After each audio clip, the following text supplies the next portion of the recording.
Siapa itu Syekh Subakir? Syekh Subakir memiliki nama asli Syekh Tambu Ali bin Syekh Bakir. Nama ini merupakan nama asli yang dimiliki beliau sebelum menginjakan kaki di tanah Jawa. Garis nasabnya bersambung pada Salman Al-Farisi, sahabat Rasul yang dikenal perannya sebagai pencetus pembuatan parit dalam perang Khandaq.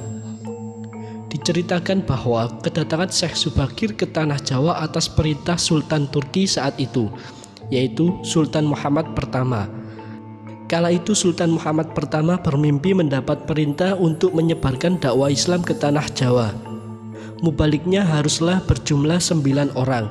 Jika ada orang yang pulang atau wafat, maka akan digantikan oleh ulama lain asal jumlahnya tetap 9.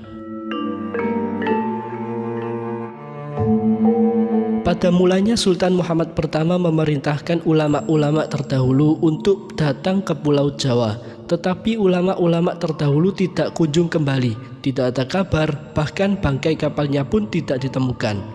Kemudian Sultan Muhammad pertama memerintahkan seseorang yang terkenal alim, seorang ahli ekologi lingkungan dan juga ahli bahasa, yang dapat memahami berbagai macam bahasa termasuk bahasa jin. Dia juga seorang ahli ruqyah yang memiliki kemampuan untuk berinteraksi dengan dunia gaib, serta memiliki keahlian dalam membabat tanah yang angker. Dialah Syekh Subakir yang memiliki nama asli Syekh Tambu Ali bin Syekh Bakir, berasal dari tanah Persia atau yang sekarang lebih dikenal dengan negara Iran. Syekh Subakir diutus secara khusus untuk menangani masalah-masalah gaib dan spiritual yang dinilai telah menjadi penghalang diterimanya Islam oleh masyarakat Jawa ketika itu.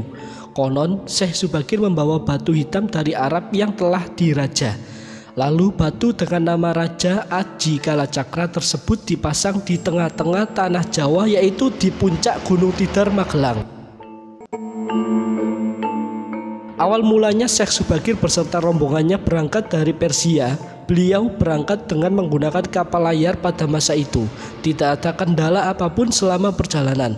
Langit yang biru, ombaknya tidak begitu besar, dan juga burung camar berterbangan di atas kapal Syekh Subakir, seraya ikut serta dalam perjalanan sang ulama besar ini. Setelah menempuh perjalanan yang cukup lama, akhirnya Syekh Subakir beserta rombongannya telah memasuki Laut Jawa. Langit yang semula biru cerah menjadi hitam pekat. Tiba-tiba angin berubah menjadi angin yang sangat kencang sehingga ombak dan kapal Syekh Subakir menjadi terombang-ambing. Hawa mistis Pulau Jawa sudah terasa. Akhirnya Syekh Subakir dan rombongannya tiba dan mendaratkan kaki di Pulau Jawa.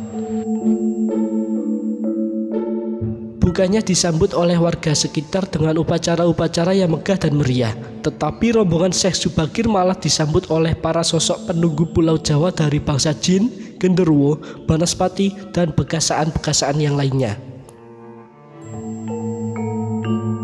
Kedatangan Syekh Subakir rupanya dianggap mengganggu oleh sosok-sosok tersebut.